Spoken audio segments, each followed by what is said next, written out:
What I wanted to do today mainly is obviously I'm gonna just talk about a couple things that are working right now, some things we're doing right now, and then obviously I want to just do what we always do. We're just kind of share some ideas on what we're seeing. But I wanted to kind of go through and talk about a couple of things. Probably y'all heard this. Tony Robbins says, the key to success is to take massive action. My son came in this morning. He was making fun of me for this, but wrong. It's actually not. Think about it. I've done in times in my career where I was taking massive action, but I was doing the absolute wrong thing. I can go 100 miles an hour trying to get to Destin, but if I'm headed to Panama City, I'm not getting there. And so the key is what is it that we can do? And then what can we do consistently to be able to do those things? Because really what it boils down to is just taking consistent action on the right things. And so we're going to talk a little bit about some of those things we're seeing now. Love for y'all to jump in. I've got some examples here also of some of these things. Number one is fill your database. Now we were talking about this like a couple weeks ago about just making sure that you've got a group of people that you can consistently give value to because that value happens. Now, here's the thing. You don't even realize when that is going to show up. This is crazy, y'all. I had made this decision this past week that instead of just, I just said, if you're going to be something, you got to see something. I said, well, look, I'm telling everybody to do these things. Why don't I just do these things? And so I started doing some of these things this past week, and I'm going to show y'all some examples of those things. But here's what happened, okay? So this is whether it works. And a lot of times, it's that proof over promise. And so here's the proof. This was yesterday afternoon I got this text. And look, because it was going to be on video, I got all the names, to protect the innocent. My name is, and have been getting your emails for years related to 30A Miramar Beach. We have had our home for sale for 9 months and are thinking about changing brokers. It does not look like you are in the area. That's my fault. And it says, I am not sure if you can help, just reaching out to get your thoughts. It's great to hear from you. Oh, it is Richard. I actually am in Blue Mountain and live right by Shunk Gully. The westerly views from your place are amazing. I'd love to know more about your place from you and see how me and my team can help you get it sold. He comes right back and says, call me when you can. We'll set up a time to meet. I am previewing his $4+ million place to list it on tomorrow. So this is stuff. Now, here's the crazy thing about this is, y'all know I have not been actively selling for a while. This is where you don't even know, and this is where it can start combining. So I want to show y'all this. This is coming from the MLS, okay? I had set up, this is before I even had a CRM. This was just using MLS. If you'll notice this here, I created this in February of 2016. Now, here's the thing about this. This is the note I made myself in 2017. Sent video email with update on sale for $725,000 on a place that he owned. Also, he replied, this was the initial one, he replied to a mailer I did in 2016 about wanting another unit on the Gulf because he had one. Think about this. This is the consistency, and I wasn't even doing it. The MLS, when I pulled this up, it said that he had received 400 different properties from me since 2016. Here's the crazy thing is, I did none of the stuff we talk about on the follow-up. But if you can fill your database and have it where it's receiving and giving them value, that's the key on a lot of these things. So again, just fill your database. I will tell you this, and I believe this with all my heart. I know some of y'all that do a ton of business will verify this. If you can get 1,000 people in your database, you don't need 10,000. 1,000 people that know, like, and trust you, or that I'll promise you, it's a wrap. You're literally, look, this is what y'all do. The homeowners know y'all. And they're in your database, they're receiving updates, they get your email, they get the mailers, those things.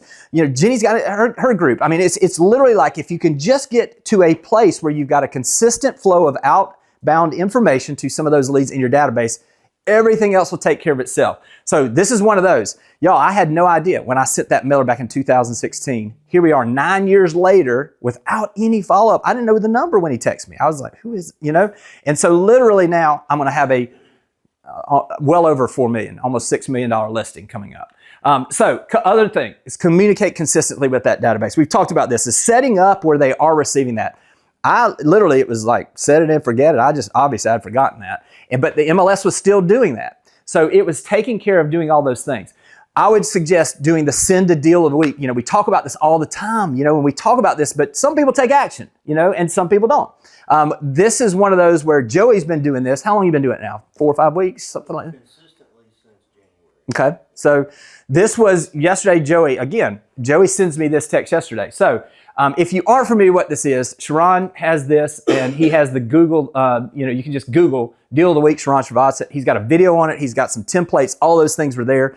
And first off, if you're not following Sharon, you ought to, because he's putting out the best stuff that I know of anybody that's doing that right now. We were on a last week, BAMX, which is that, I think y'all were on there with Eric Simon, the broke agent. He had a virtual thing, and it was me, and it was Sharon, and it was Alex Hermosi. And Alex Hermosi got asked, well, what should we do?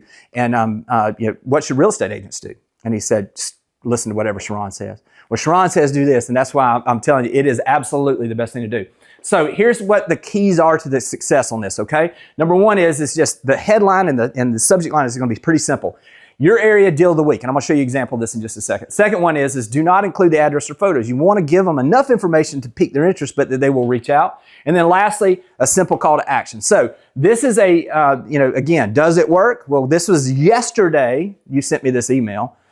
This is a perfect example of what this looks like, okay? This is Joey's that he sent out on May 2nd. Seagrove Beach home, deal of the week. He has the price and he has the area. Then he has the number of bedrooms, steps away, some things. If you'd like, he makes it really simple. If you'd like more information on this home, just reply to the email. Now, here's what that looked like when he sent it back, and Joey said no too. He wanted to protect his. But basically it says, I'm interested, send me more info immediately. Raise their hand out of his database for a place that is $2.5 million. So these are the opportunities of consistently communicating, giving them the opportunity to raise their hand and help you on some of those things as well, okay? All right. Another thing is just if you've got people in your database and you haven't engaged them in a while, just to re-engage that group, okay? Now this is the text or email that I've talked about a little bit before. We're continuing to see value with this. This is what you would send. So these are the people that you've had on some drip campaigns and maybe they haven't responded or you just haven't talked to in a while or you've lost touch with them. This is your name, your brokerage. You've been receiving emails with properties from me for a while now. I don't want to send you emails you don't want or need, but I do want to make sure I send you info on homes you're interested in. Should I make any adjustments to the type of homes, price range, or frequency of emails I'm sending you? The first time we started doing these things, we sent it to groups of 200. Don't do that because your phone just goes, people will respond.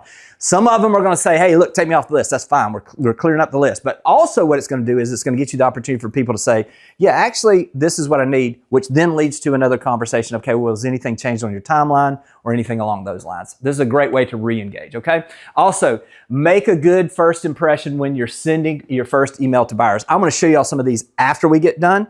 But basically what this looks like is I record my screen. I go over some of the properties that were in their search, and I talk to them about the different areas where those are and the different amenities. What I'm trying to do is set myself apart from anybody else they've reached out to online, and we want to do those things. I'm going to show you all some examples at the end of that also. Also, send year-to-date overall market review for prospects. I'm going to show you all this example that I did and how I pulled this up in just a little bit, but I'm going to show you the data because you could do it for any area. It's the same type of things, but the things that I like to communicate and I try to get to it very quickly, okay? Also, this is what that looks like, okay? So what I simply did is I pulled up in the MLS for area 17 and 18, our area, 38, east and west, and you can kind of see the specifics here.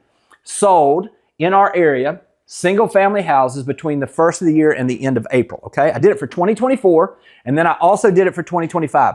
I just clipped these things, literally I just shot that, reduced it down, put it on this slide. Then what I'm going to do is I'm going to have all the numbers when I'm recording my screen, and I'm going to show them all the details here. And then I'm going to go to the next page and really break this down because look, it's a bunch of numbers, okay? So we want to tell the story of what the numbers are. So this is what I did. The main takeaways.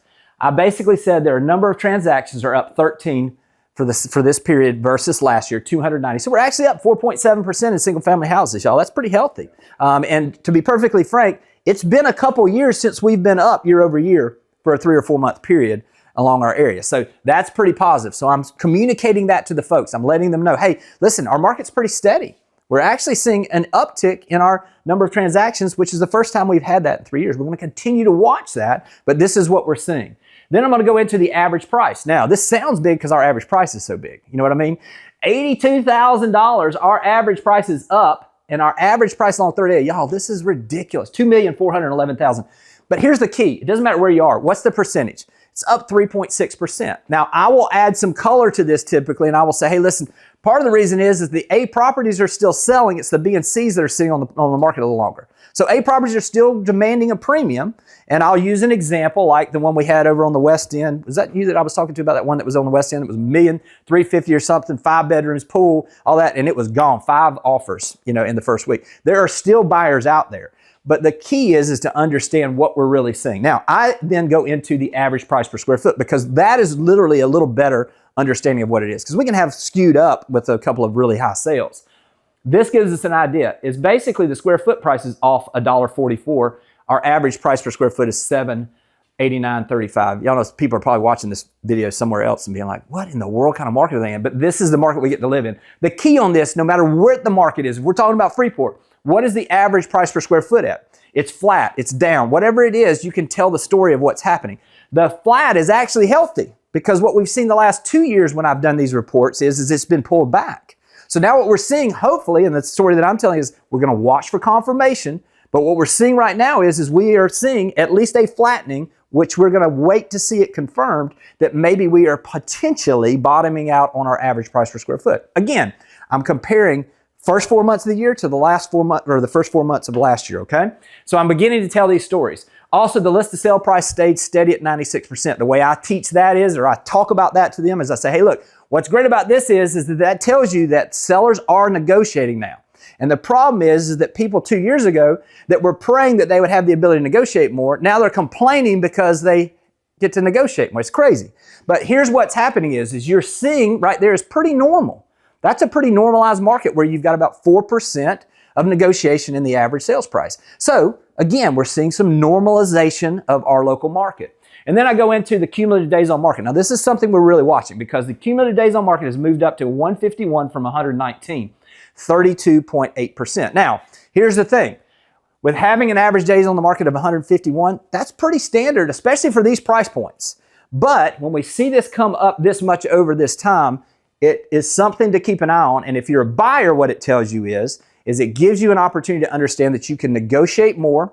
Or if you're a seller, you need to understand and be prepared. I used to make them, people would say, well, we want to sell it in a week. I said, hey, I want to sell it in a week. But there's a reason why we have post hole diggers when we put those signs in the yard.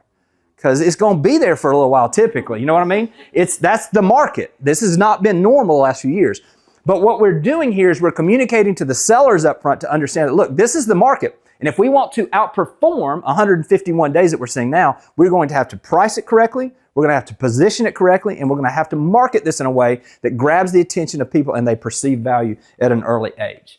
And then last but not least, I say the total current number of homes is 913. The reason I do this is I come up and I say, okay, well, we had 290. So if I average that out with my Walton County math, that's about 72, 73 houses per month that we've had. If we're looking at this, that means we're running around 11 months worth of inventory right now. Now that is something that has changed. We have not always been that way, okay? So we want to keep an eye on this, and I tell people, I say, hey, look, so that means that you've got more competition than we've had in the past. So again, as a seller, we're going to have to position this in a very positive way to get this thing sold. So that's a couple of those things. And then send specific properties or development details.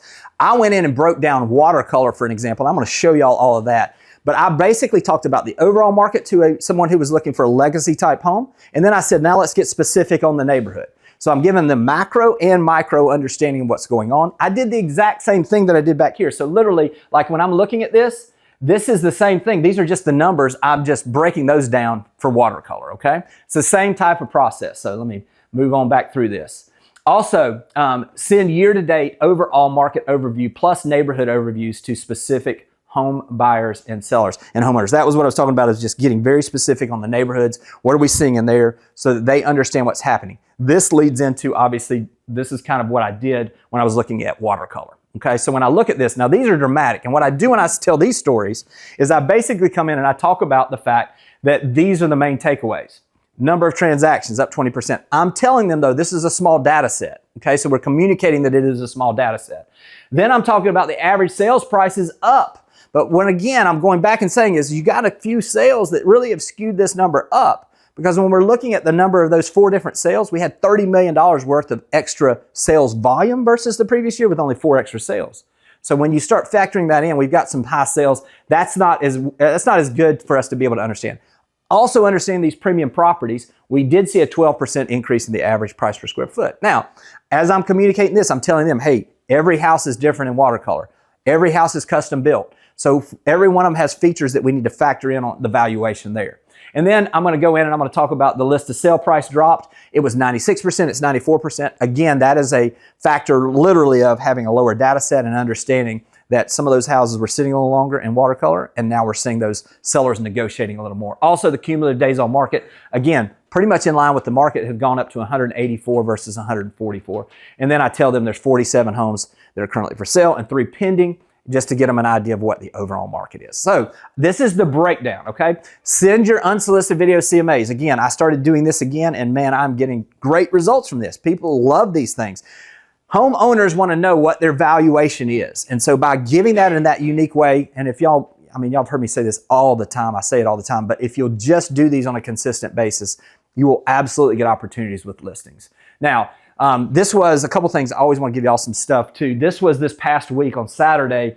Inman came out with their 9 of their 10 most read how-to articles for Inman year to date. And 9 of those were mine. And so I've got those broken down. I've got them in PDF forms as well as the videos explaining. And if y'all want that, they'll be right there, or I'll get them to y'all so you can get those things as well.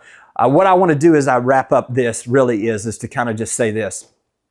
The true key to success is just taking massive, consistent action on the right things. The biggest thing that we see right now is it's not about going crazy and doing this for your entire career. I mean, this is the reason why Jenny's business is so consistent. This is the reason why, Julie and Richard's business is so consistent, is because they have done consistently added value in their areas over a long period of time. And that is how you build that. Build the database, communicate consistently, communicate in new ways, and everything else is going to take care of itself. So I would just say this: if you're going to do a few things, focus in on how do you give value in a unique way right now, and everything else will take care of itself. All right? Thanks for watching the video. I specifically chose the video below for you because it builds on the one you just watched. I hope it's helpful, and I'll talk to you soon.